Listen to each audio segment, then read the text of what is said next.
So, who are the Denver Nuggets? Are they really the fifth best team in the West, like the standing show? Or with an MVP candidate in Nikola Jokic and some splashy trade deadline moves, are they legit title contenders? And by the way, I don't mean title contenders in some in-the-conversation way. I mean, can you actually see them knocking off, say, the Nets or the defending champion Lakers? Even when you look backward to the bubble, it's hard to know exactly who the Nuggets were then. Were they the team that made it to the conference finals, one of the last two standing in a loaded West? Or were they the team that last year came within, what, a quarter inch of being knocked out of the first round by that Mike Conley shot that just rimmed out at the Game 7 buzzer? You know, normally we can find out who a team is with some measuring stick games. You know, those big matchups over the course of a season that let us get a sense of the league's hierarchy. Except right now, with all of this season's injury and COVID absences, those games are hard to come by.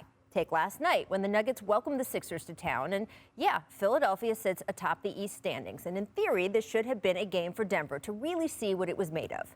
Except that Joel Embiid was still out, which meant no MVP showdown between him and Jokic, or really not much of a showdown anywhere at all. The Nuggets led 44-22 after just the first quarter. And while the game would get closer in spots, it was never really close. Afterward, Doc Rivers gave this evaluation of his team. There's so many areas where we were bad. For me to try to point out one would be unfair to the other bad areas we were. So we just had an awful game. We didn't have many of those, but tonight was one of them. The positive is that the clock finally expired. That was one very good positive. Love Doc. All right, things were much more chippy in the Denver locker room, especially around Jamal Murray, who seemed to feed off the Nuggets' first game with fans in the stands to deliver a really fun 30-point night. Murray showed off the whole package, some beautiful passes, some eye-popping ball handling, series of step-back threes. But of course, we don't really know what it means. Yeah, it's encouraging that Murray has seemed to emerge from his early season funk, but which version of him will Denver get in the playoffs? And what about Michael Porter Jr., who had a 27-point night himself? Take a look at MPJ in his last 20 games. He's averaged 19 points, 8.8 rebounds, while shooting 57% from the field, 51% from deep. Will he continue to grow into the players the Nuggets projected he'd be? And what about Aaron Gordon, who, by the way, switched his number to 50 after the trade to Denver?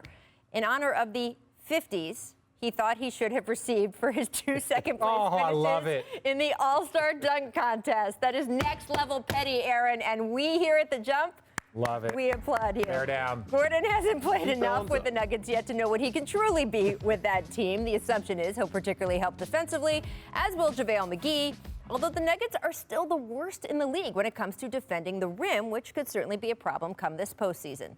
All in all, the Nuggets have more questions than answers, and who knows? Maybe when it's all over, they'll have the answer. But to get there, they will have to figure out exactly who they are. And in this no practice time, weird scheduled track meet of a season, that is a whole lot easier said than done. All right, it's time to bring back one of our new segments. Can I have a word, friends? So the Nuggets made some nice roster tweaks at the deadline, added Aaron Gordon, as I said, JaVale McGee. So this is a team that is looking to be right there at the end of the season. Friends, countrymen, Romans, Robert, can I have a word for what the new look Nuggets, what their chances are in the West? It's been upgraded. Okay. It was kind of bleak there for a minute, but they've been upgraded from maybe a 7 to 8 seed to maybe a 4 or 5 seed. It's still not that great because you still have Jamal Murray trying to find his way. I know everybody's looking at Aaron Gordon to be the savior, but I still don't think he's that defensive presence like they used to have with Grant. So he's an energy guy, but he doesn't have that defensive presence. You just said it. They allow a lot of points in the paint, and we know King James scores a lot of points in the paint. AD scores a lot of points in the paint, and that's who you're trying to defend against, and they don't have it yet. All right. I said respectable. Right? When we're talking about You just wanted the word respectable next to your face on TV. Probably, but everyone knows that this is some joke thing if there's like a screenshot of this. But no, I just think to your point, like the areas that they were deficient were, athletic wing, they needed another big. But I think their chances are respectable. I could see them upsetting somebody. I could see them making a similar run. But are they a championship team? They still have to go out and change some of their effort. Because you just mentioned just the Lakers. We're not even talking about, like, let's say the Utah, and you got Rudy Gobert, and you got Donovan Mitchell in the paint. Then you go and you look at, You know, if you go to the East, you got Joel Embiid, then you got Giannis. Like, you have to protect the paint. And if you are one of the worst teams at protecting the paint, there's just too many great teams down the line that are great at attacking that it's going to be a problem, but their chances are respectable. All right. And by the way, I want to shout out Katie Bummer for our beautiful signs. Oh. Lovely. I did here. not write this. I want to move on to your handwriting is nowhere near that good.